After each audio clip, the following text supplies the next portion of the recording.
तो जैसा कि आप लोगों ने पिछले पार्ट में देखा था कि बाय मिड स्ट्रीम सेक्टर के डिसाइपल्स को बुरी तरह हरा देता है, जिस पर मिड स्ट्रीम सेक्टर के एल्डर बाय को धमकी देते हैं कि वो बाय को लेगेसी रिलैम में देख लेंगे और यह कहकर वो वहां से चले जाते हैं। जिसके बाद रिवर डिफाइनिंग सेक्टर के लीडर बाय को लेगेसी रिलैम में जाने के लिए चुनते हैं, क्योंकि सिर्फ बाय ही उनके सेक्टर का एक ऐसा कल्टीवेटर था जो लेगेसी रिलैम में एंटर कर सकता था, क्योंकि लेगेसी रिलैम में सिर्फ वही कल्टीवेटर एंटर कर सकते थे जिन्होंने 60 साल के अंदर गोल्डन कोर फॉर्मेशन को अचीव किया हो। जिस पर बाय लेगेसी रिलैम में जाने को तैयार हो जाता है, जिस पर रिवर डिफाइनिंग सेक्टर के सभी डिवीजन के मेंबर बाय को बहुत सारे गिफ्ट देते हैं। अब आगे तो इस पार्ट की शुरुआत में हम देखते हैं कि बाय सोच रहा होता है कि उसने जो ट्रायल लिया है वो बहुत ज्यादा खतरनाक है, क्योंकि बाय को उस ट्रायल के दौरान अकेले 3 मिड स्ट्रीम सेक्टर के डिसाइपल्स का सामना करना पड़ेगा। इसलिए बाय को खुद को हर खतरे के लिए तैयार करना होगा, जिस पर बाय अपनी पावर को और बढ़ाने का फैसला करता है और अपनी कल्टीवेशन स्टार्ट कर देता है। और बाय की कल्टीवेशन की वजह से वहाँ पर बहुत सारी बारिश और बिजली गिरनी शुरू हो जाती है। और कल्टीवेशन के दौरान बाय को रियलाइज होता है कि उसने ब्लड मास्टर ट्रायल के दौरान जो इनहेरिटेंस रिसीव की थी सिर्फ वही उसको ब्रेक थ्रू कराने में मदद कर सकती थी। इसलिए बाय अपनी अनडाइंग टेंडन टेक्निक के साथ ट्रेनिंग शुरू कर देता है, जहां पर बाय बताता है कि उसकी इस स्किल की कोई स्टेज नहीं है, जो बाय की बॉडी के लिए काफी ज्यादा फायदेमंद था। फिर बाय की ट्रेनिंग और भी ज्यादा इंटेंस हो जाती है, जिससे बाय की बॉडी के अंदर की टेंडन और भी ज्यादा कंडेंस हो जाती है, जिस वजह से वो अपनी बॉडी के सिर्फ एक ही पार्ट को मजबूत कर सकता था। और अगर बाय अपनी पूरी बॉडी को मजबूत करना चाहता था तो इसके लिए बाय को उसकी बॉडी की स्ट्रेंथ को और बढ़ाना होगा।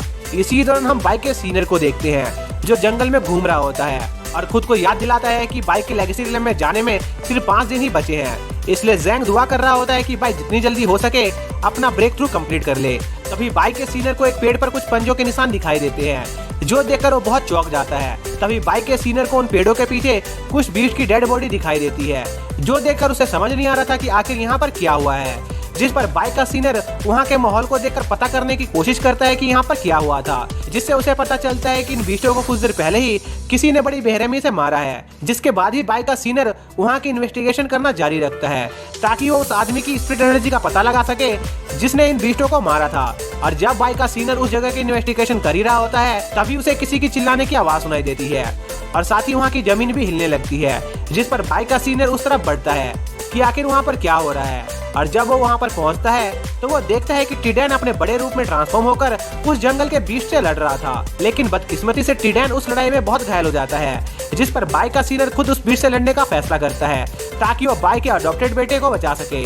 लेकिन तभी टिडैन वापस से अपने पैरों पर खड़ा हो जाता है और बाय के सीनियर को बीच में आने से मना करता है, जिसके बाद एक बार फिर से उन दोनों बीस्टों की लड़ाई शुरू हो जाती है। लेकिन इस बार टिडैन उस जंगली बीस्ट पर भारी पड़ रहा होता है और उस पर एक पावरफुल अटैक करने में कामयाब हो जाता है, जिससे वह जंगली बीस्ट बहुत घायल हो जाता है। जिसके बाद टिडैन उस बीस्ट को खत्म करने के लिए अपना अगला अटैक तैयार करने लगता है, जो देखकर बाय का सीनियर बहुत ज्यादा हैरान होता है, क्योंकि अब टिडैन की पावर फॉल्स को रिलैम पर पहुंच गई थी। जिसके बाद टिडैन अपने उस अटैक से उस बीस्ट को खत्म कर देता है और जोर जोर से दहाड़कर अपनी जीत की खुशी मनाने लगता है।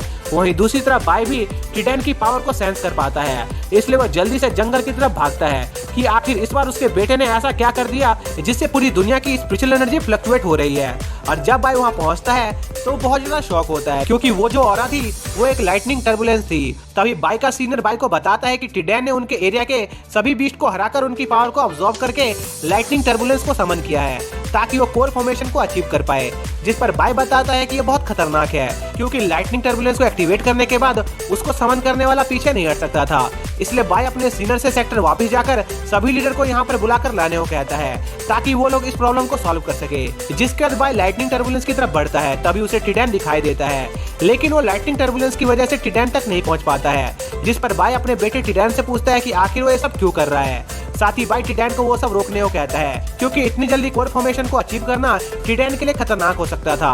इसलिए वो टिडैन को ये सब अभी रोकने को कहता है, लेकिन टिडैन बाय की बात नहीं सुनता और उस टर्बुलेंस को जारी रखता है, क्योंकि पास्ट में जब बाय रिवर डिफाइनिंग सेक्टर का नया पैट्रियट बना था, तब बाय के कंधों पर रिवर डिफाइनिंग सेक्टर के सभी लोगों को प्रोटेक्ट करने की जिम्मेदारी आ गई थी। इसलिए टिडैन और ज्यादा पावरफुल बनकर बाय की जिम्मेदारियों का बोझ कम करना चाहता था। इसलिए वो किसी भी कीमत पर खुद को ताकतवर बनाना चाहता था। जल्दी बाय को भी एहसास हो जाता है कि टिडैन जल्द से जल्द अपनी पावर को बढ़ाना चाहता है, ताकि वो बाय और उनके सेक्टर के सभी लोगों को प्रोटेक्ट कर सके। और इससे पहले कि बाय अपने बेटे टिडैन को रोकने के लिए कुछ कर पाता, लाइटनिंग टर्बुलेंस शुरू हो जाती है, जिससे टिडैन को बहुत ज्यादा दर्द हो रहा होता है।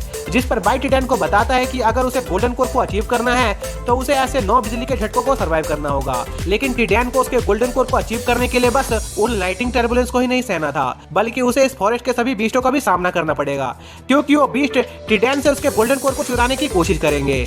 इसलिए बाई टिटैन से पूछता है कि क्या वो सब झेलने के लिए तैयार है, पर इसके बावजूद भी टिटैन अपना फैसला नहीं बदलता है। जिस पर बाई टिटैन का फादर होने के नाते जब तक टिटैन अपना गोल्डन कोर अचीव नहीं करता वो उसकी प्रोटेक्शन करने का फैसला करता है।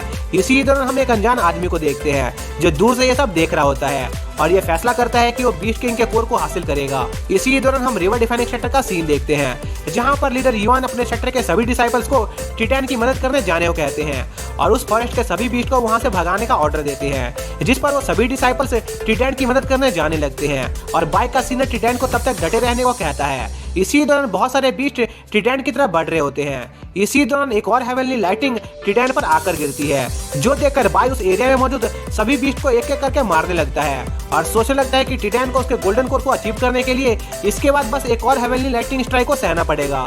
इसलिए बाई टिटैन को डटे रहने को कहता है और उसका हौसला बढ़ाने लगता है। पर इसी दौरान हम बादलों के पीछे एक परछाई को धीरे धीरे टिटैन की तरफ आते हुए देख पाते हैं और बाई देखता है कि वो चीज एक कोजाई बीस्ट किंग होती है जो नेसेंट सोल स्टेज रैम पर मौजूद थी और वो बीस्ट टिटैन को मारकर उसका गोल्डन कोर हासिल करने आई थी। जिसके साथ ये पार्ट यहीं पर खत्म हो जाता है।